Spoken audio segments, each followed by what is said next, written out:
for a while, that's all you could. You know, you got for a while in my studio, it was like workstations and then the odd bit of vintage gear, and then you start buying a bit more of that. But I sold all that to when I moved and started GEOSynths, really. And then I just buy new stuff, and I'm happy with that. There's so much of it. It's a great time now for synthesizers. Amazing time. Yeah, definitely. There's so much choice out there, and overall they're all pretty good. I'd like to see maybe a bit more kind of experimentation in some things, especially to see if they can take things like analog a little bit further, rather than just recreating one for one and adding USB. That you can, what would have happened, in that time, if they had this technology now, would they have just made it how they did? Probably not. So there's some kind of reissues that I'm thinking, well, why don't you add some things to it? But it's a tricky one, really, because other people say that. They'll say, oh, it's great, it's analog, but it hasn't got stereo on it, or it hasn't got effects.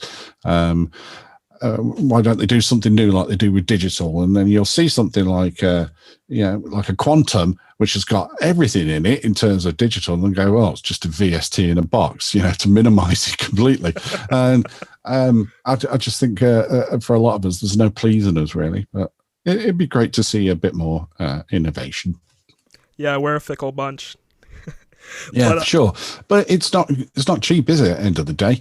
I mean, I think for Behringer, I'd love them to follow up with that DeepMind 12, but I know Rob Belcham, who was really the guy that designed it, he's no longer with them. So for whatever reason, so whether that actually materializes, I don't know. But yeah, I mean, I just love sounds. That's the thing. It's just, they're challenges to me. It's the starting off with this initial sound, which is just bright and uninspiring, and then it's like a statue. You're chipping away at the marble to reveal what the image is, and it's very much like that for me for sound design. And sometimes I go down a path where I want to explore an idea, and other times it just appears to me, and it's like, oh, there we go, save. Nice. Yeah, I like that output. Just to close off that idea before I ask you a few last questions, I hope that with what we see going forward with synths is that it's, like you said, innovation. When they were releasing them in the 80s and the 90s, 70s, it was about the future. It wasn't about the past, and the past is great, but you can still do what was done in the past, but still think about, like, what can this do in the future? And adding a USB port isn't that. Adding a VST librarian isn't that at all. So I really hope companies throughout the 20s release really innovative hardware, because I need that. I've spoken to other musicians, like, we're all in our 20s, and we're just getting to the point where we can spend a little bit of money. We have a little bit of time. Well, that's the thing. They're not cheap, and you can get a VST for next to nothing or nothing, depends on your methods. And not pay anything, and you can get away starting doing music straight away. I mean, it wasn't the case in the 80s.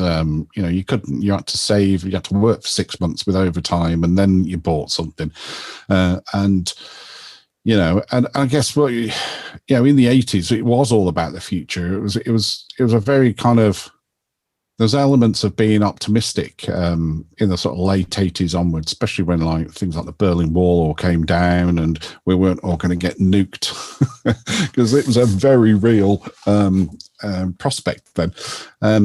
So it was a bit more kind of optimistic, and the future was what we're all looking for. We all wanted synths that were all nice displays on them. We didn't want loads of knobs on them. All those old synths with loads of knobs, they were kind of like what you'd find in a university or something. It wasn't the future. So of course that sort of panned out a little bit different.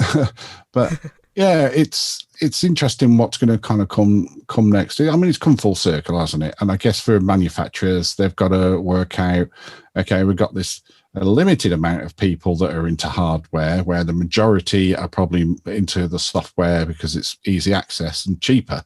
But yeah, you're totally right about a certain age. If you're 18, you're not going to have like a couple of grand to go out and spend on a hardware synth. You're not going to do that. That all comes later with, grinding and working hard. But then if you look at it, the sort of prices, a couple of grand for a synth these days. But, if you think of my first one I bought was I got a DX7 Mark II. I had that for 2 weeks and took it back. I couldn't figure it out. Oh man, my heart breaks hearing that. Oh, that was horrible. I couldn't work it out. This wasn't the first I used, but it's the first one I bought. But then I got a Roland D10, which is absolutely naff, really. Oh. And it was £895, and I was about 19, I think. Then I'd sold my decks for it and did 6 months of overtime, and I bought this synth. I've still got it, actually. And it was only because it was one of the first synths that allowed you that was multi-timbral, so you could play more than one sound at the same time, connected up to an old Atari ST. So, but £895 in 1989 was a lot of money. So yeah, I think that's like $2 million today. It probably is in Canadian dollars anyway. Oh, but, yeah. But yeah, it's it is. I mean, with Behringer, the stuff that they've got. I mean, like you take like the DeepMind 12. I mean, it was £1,000 or just over. I paid. Got it from Thomann in Germany, and now you pick it up for £600 for brand new off Amazon.